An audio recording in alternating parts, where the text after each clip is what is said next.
You're listening to my Viewfinder. I release a new episode every week on Friday. Hit that subscribe button and don't miss out on any of these awesome conversations. How about this? What's your favorite weather and why? Uh, I really like cold, crisp autumn days and like kind of like really gloomy, rainy days because usually there's not really people out. Um, I like to just kind of be alone while I'm walking around outside. I also, even though I live in Calgary, I don't like anything over like 25 is too hot for me. And then like anything below zero or like below -10, I'm like, it's too cold. So it's like I could just perpetually live in like year long in a fall, crisp, okay day. That would be ideal.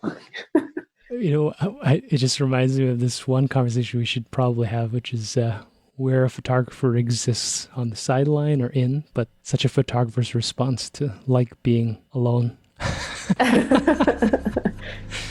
My Viewfinder is a proud member of the Alberta Podcast Network, locally grown, community supported. This episode was brought to you by the Calgary Foundation. Whether it's funding anti-racism programs, addiction recovery, or food hampers for the hungry, for 65 years, the Calgary Foundation has proudly supported the charitable community to address some of Calgary's biggest challenges.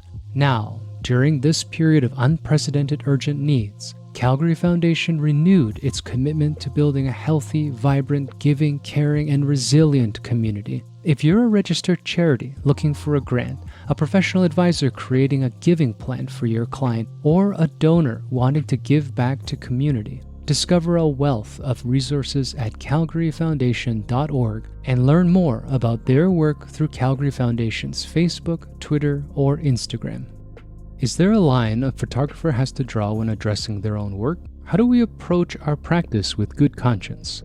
The second part of my chat with Chelsea provided me with a foothold, a starting point. Portraiture to empower subjects, moral framework to address the pressures women and people of color face because of photography and mass media. Is it portrait photography's job to hide or to highlight the individual parts of us that make us unique and therefore beautiful? Chelsea believes we have to hold to the core concept that what you see is what you get. Here's the conclusion of this talk with Chelsea Yang Smith, photographer and advocate for realism and ethical representation through the lens. Yeah, I'm learning very quickly that I am not like you. I am disorganized, and I think I'm an idealist.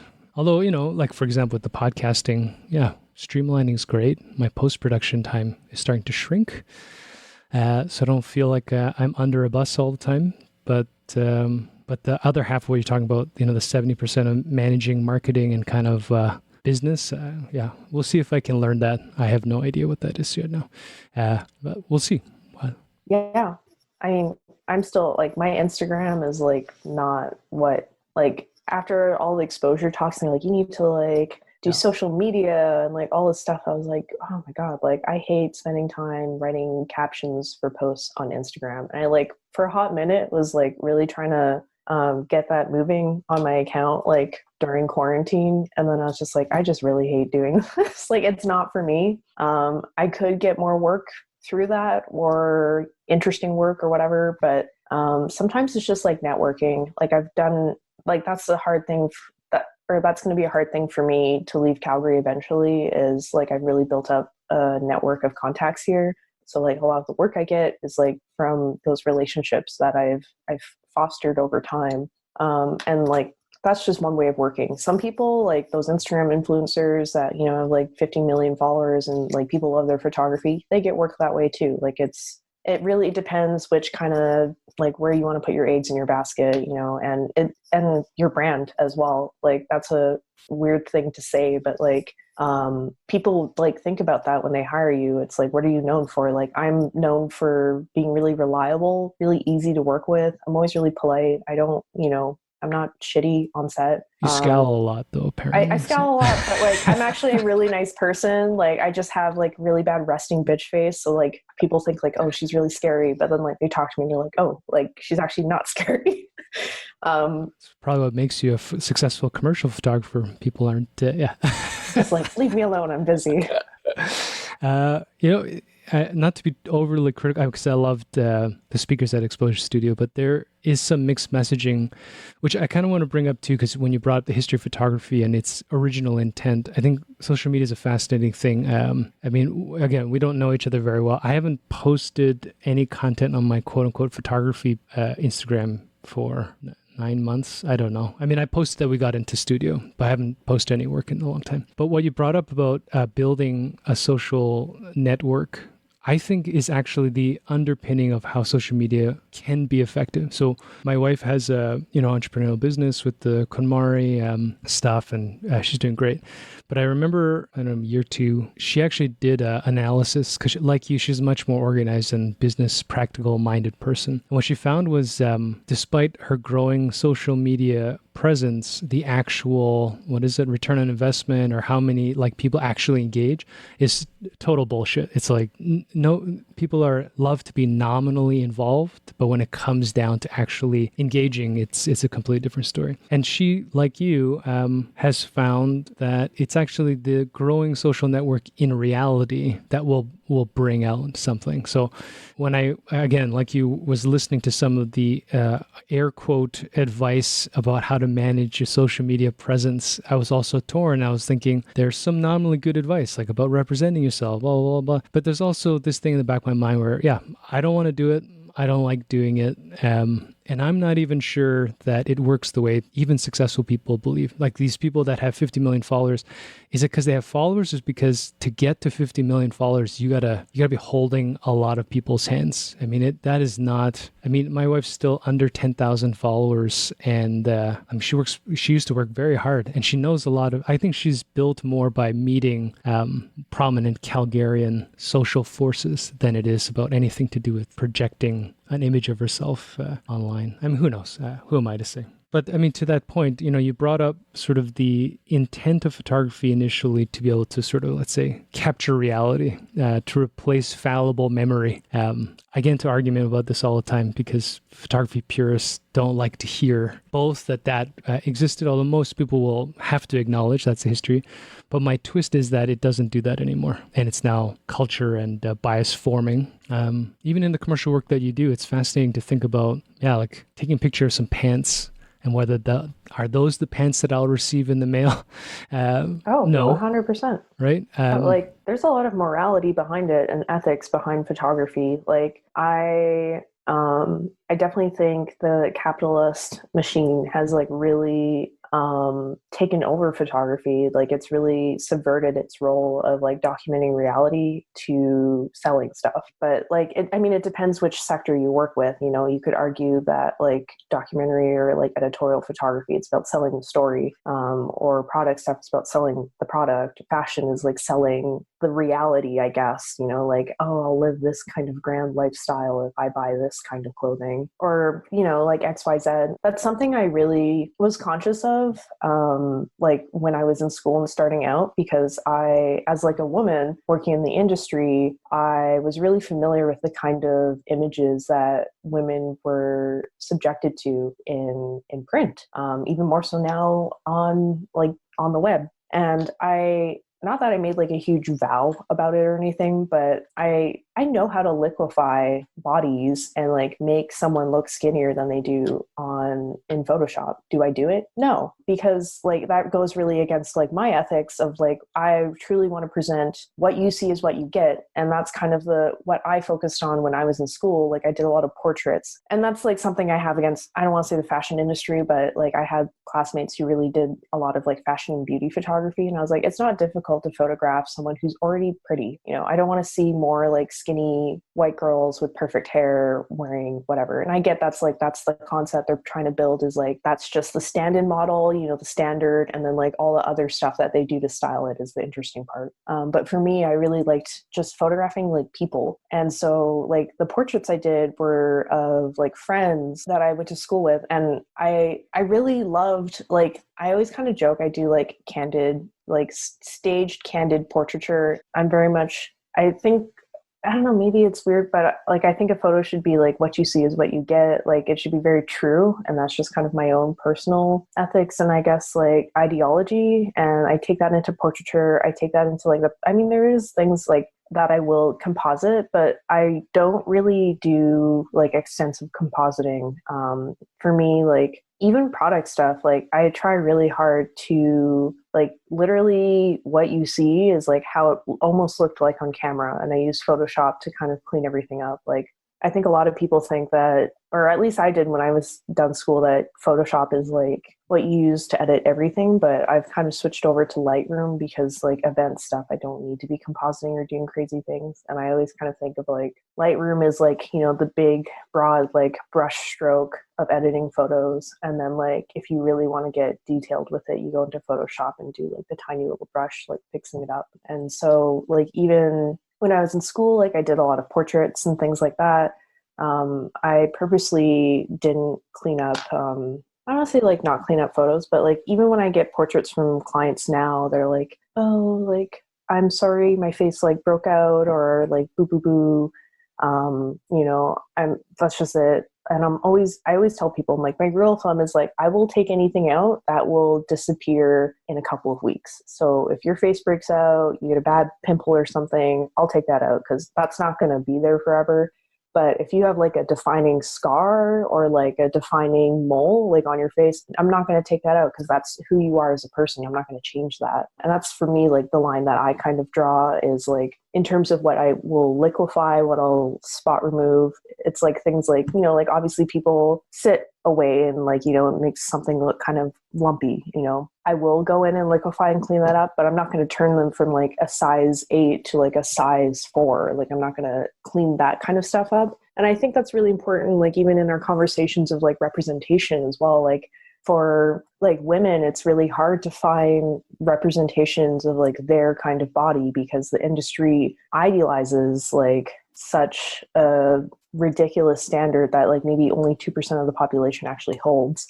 And that was kind of my intent with like portraits and the things that I kind of do is like, I think that just having that out there and like having people feel good about themselves in photos. Like it's funny in some respect, like I hate having my photo taken. And it's part of it is because I know, like I'm a photographer, I know how to make people look good. But like when I'm on the other side of the camera, I don't know like how I'm supposed to like hold my neck. Like I don't know what it looks like on camera and no one ever directs me. And I'm just like, great, I have like a double chin now and I know that could have been avoided if you just like directed me. So like I'm always like when people sit with me for portraits, I'm very, you know, I try to like I'm very calm. I like talk them through about like what it is I'm doing. And I, you know, I like tell them sometimes I'm like, this is gonna sound weird, but like I need you to like kind of bring your chin forward, kind of like you're like a peacock and like hold your neck and that'll get rid of neck rolls or like other weird things. And I think that really helps relax the subjects too, because they know that like I'm looking for their best interests, like, and that I'm not gonna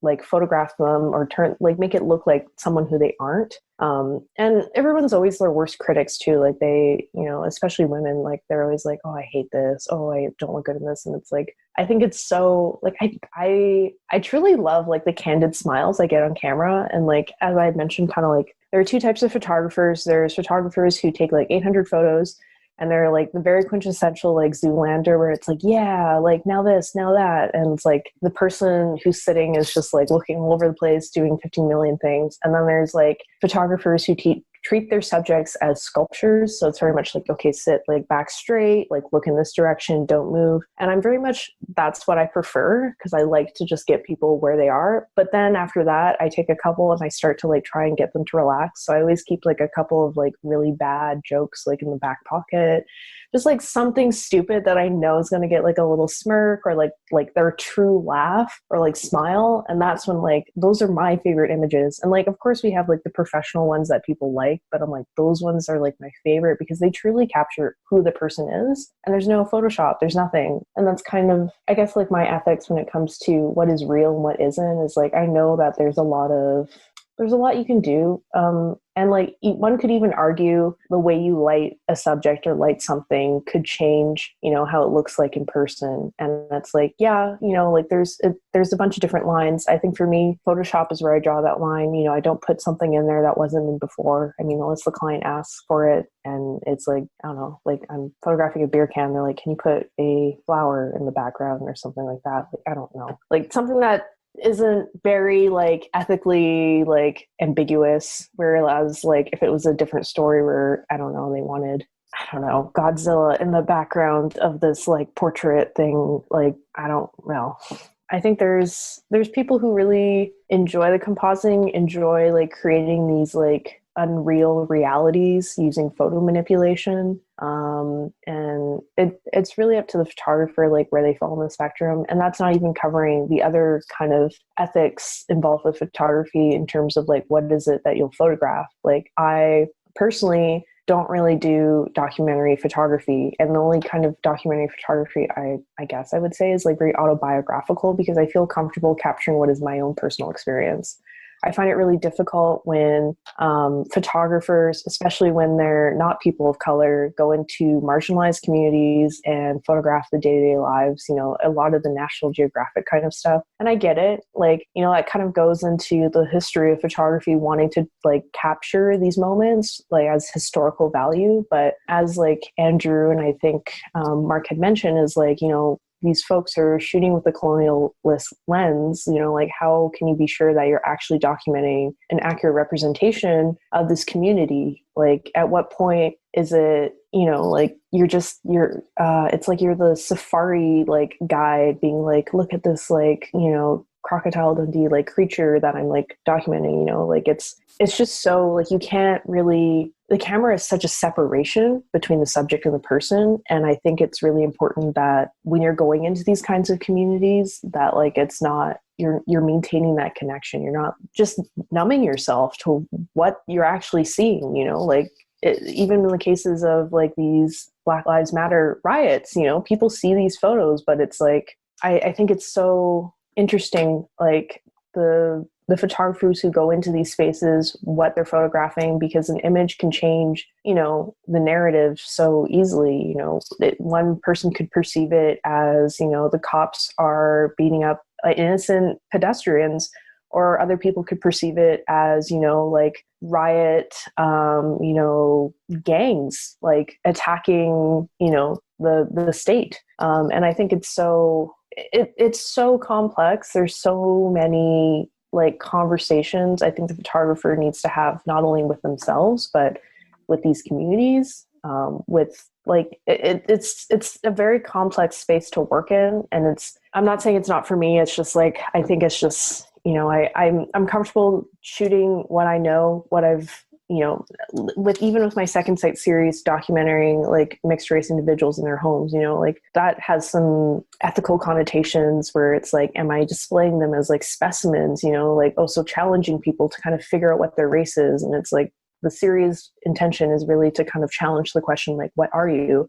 And like purposely not providing any last names or information about the person aside from the collections and things of their environment, their home, because, it's such a demeaning question to ask someone, what are you? Like the need to racially like categorize someone in order to figure out what your interaction is like is such a frustrating like issue. And a lot of people don't see any problems asking those questions towards racially ambiguous individuals. It's not even just mixed race people. It's, anyone who doesn't fit the norm of what you perceive as like, this is what a Black person looks like. This is what an Asian person looks like. So like, even then I like question that. And like, to my defense, I guess on that is like, as a person who's lived that experience, I'm doing the work to empower these individuals to figure out my own like place through this stuff. Like it's, I think if you're going to do that kind of stuff, you need to be able to defend it and have a fucking good reason for it. I think it's funny. I just in a, as you're speaking about it, I realized too, I was just telling my wife this morning, I used to kind of bother, I used to consider myself agnostic atheist, but I used to tease atheist friends that you have to believe in something to hate it. So it's like, if you're going to declare yourself an atheist, then you have to have a definition of some God to be counter of it, and just to be a dick. But it's interesting, like casting that light on how I certainly have a lump term for white people. And I mean, there's this colonial aspect where they will lump themselves together in spite of probably not wanting to acknowledge, like, for example, if you're, Polish, you're going to want to have a schism between that and, let's say, an East German or Russian. But on a broader sort of, particularly in North America more than anything, there's a lumping. In Europe, the state and political, it's like in Asia, everybody thinks Asian people all look the same, and Asian people are like, no, we fucking don't look like anything. We hate each other, actually. Even within countries, we see, like, in Korea, there'll be people from Seoul who will disrespect people from Busan, and, like, never mind Southeast Asian countries and how they're treated by, let's say, the Chinese government itself, and how Chinese people hate each other because there's 100 different cultures that are actually with, it just blows up into a mess. It's fascinating too, like this idea of a colonial lens. I mean, I don't think it's any mistake that historically documentary photographers are generally privileged Caucasian men, and whatever their intent was of playing the martyr or being there for the right reasons. Photography is a weird thing where it is capturing presumably reality in some moment through some perspective, but it often lacks literal context. And I was talking to Twinkle, and she brought up this interesting thing, which I think is a great summation of this point, is that when you think of India, it's either, right, like slums and people starving, or like this Bollywood thing where everybody's rich and they're all wearing fucking, like gold gilded garb. And there's nothing in the middle, right? There's no, the reality. There's urban centers and there's agriculture and there's all these different cultures that work together. Nobody cares, right? And, I mean, like you brought up, it's not like America's immune to that. I was also thinking, when you're talking about fashion and female archetypes, is it the fashion industry or is it mass production that's to blame? Do we create archetypes for a female body because some unknown Illuminati heterosexual male decided that these are the only women that are attractive? Or is it because of industrialization that if I have a machine and it prints one form, now I got to find a person that fits that form, otherwise we can't mass produce this product? Who knows? I mean, I can't answer that, but yeah. Oh, it's such a weird world. Combination of both. Like the thing with men is, like, men, and this is not trying to overgeneralize. There are many different body types for men, but generally, because the biological composition of, like, men's bodies are very much similar for the most part, that standardization of sizes completely applicable. But for women, there's just so much variables that it's very, very difficult to actually have one shape. Yeah, one shape. And so part of it is, like, like capitalism. It's like, we just want to make the most money, so we're just going to do these one size fit all. And I was actually listening to this other podcast. It's Why Won't You Date Me by Nicole Byer.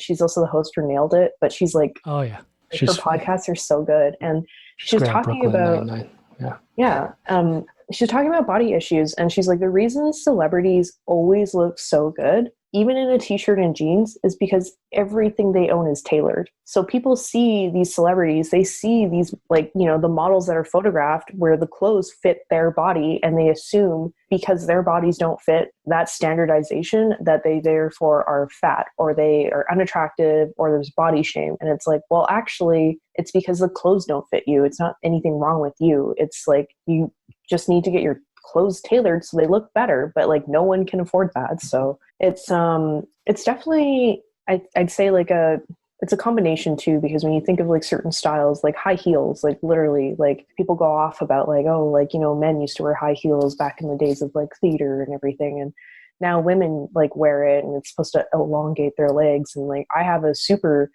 issue with restaurants like Earl's or like the Keg, where they make it mandatory for women to wear heels while they are on shift. And, like, I worked in a restaurant, I worked bartending. You're standing for 8 to 9 hours a day in these fucking, like, steel gripped, like, things crushing your feet, and like men don't have to wear heels. Like I think that's such a fucking gendered sexist policy. And it's like there's a lot of those kinds of unspoken rules, I think, that exist in fashion, that exist in body image, even when like the whole body positivity movement that's like resurfacing, that was because Black women pioneered that movement. It's, there's so many facets of it, and like having a lived experience as a woman, having grown up on that, I don't really want to contribute any kind of imagery that will reinforce that idealization, because it breaks my heart thinking that like every young girl that is born is at some point going to learn to hate their body, whether it's through TV, whether it's from their own mother, whether it's from their peers. Like women are trained, indoctrinated at a young age to hate how they look. So, in terms of ethics and things like that, I never want to contribute to that perpetuation of those systemic issues. There's a trope that will get paid, and then there's something about my idealism, what photography is supposed to do. Yeah, it's fascinating. Yeah, I think it's just finding that line, of like keeping what's real, but like making it look just a little bit nicer. And that's, kind of like, it's like, I think it's always just really having that conversation with like who you're photographing, and like building that connection, which is really hard. Like I've witnessed other photographers do portraits and how they work, and it's finding whatever kind of style works for you. Don't forget to subscribe to this channel and connect with me on social media. My account on Twitter is @MVFPodcast, and if you're on Instagram, you can find me @MyViewfinderPodcast. This episode of My Viewfinder is brought to you by the shared mic. The hectic pace of modern life makes it difficult to take the time to truly connect with other people. The Shared Mic Conversation for the Ages is a podcast by age-friendly Edmonton that's creating human connections one episode at a time. In this interview-style podcast, people from different generations and backgrounds meet to discuss topics that matter to them. It's been a successful social experiment because so far, everyone has been able to find something in common. Season 2 is out now and offers a fantastic selection of topics, including cultivating friendships, building careers, exploring virtual theater, volunteerism, and more. The Shared Mic is available on Apple, Google, Spotify, or wherever you get your podcasts, and is brought to you by the Edmonton Seniors Coordinator.